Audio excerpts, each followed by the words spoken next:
ஐப்பசி அமாவாசையை முன்னிட்டு ராமேஸ்வரத்தில் கொட்டும் மழையையும் பொருட்படுத்தாமல் பக்தர்கள் குடைபிடித்தவாறு எள்ளு பிண்டம் வைத்து முன்னோர்களுக்கு தர்ப்பணம் கொடுத்து அக்னி தீர்த்த கடலில் புனித நீராடினர்.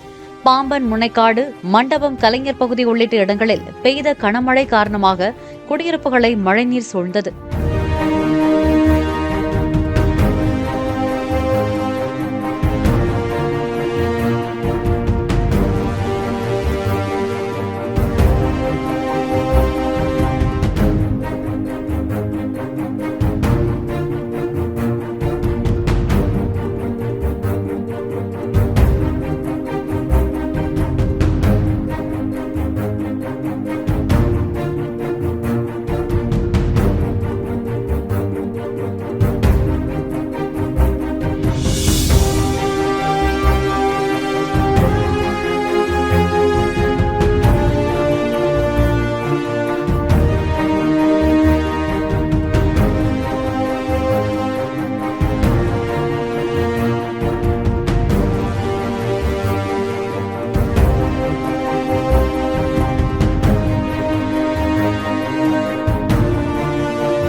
சென்னையிலேருந்து பிரபு பேசுகிறேன்.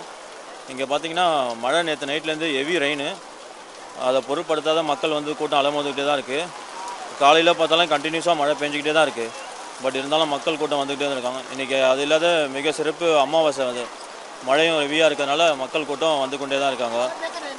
சுவாமி தரிசனம் மிக விரைவில் பார்த்துட்டு கிளம்புவோம். அது டைம் பார்த்தீங்கன்னா ஹோட்டல்ஸு எல்லாமே ஓப்பனில் தான் இருக்குது. மக்களுக்கு எந்த ஒரு பாதிப்பும் இல்லை. எல்லாம் பக்காவும் கரெக்டாக இருக்குது. பாதுகாப்பு நல்லாவே இருக்குது. காவல்துறை பாதுகாப்பு அங்கங்கே நல்லா போடப்பட்டிருக்கு. நல்லாவே தான் இருக்குது. ஒன்றும் ப்ராப்ளம் இல்லை.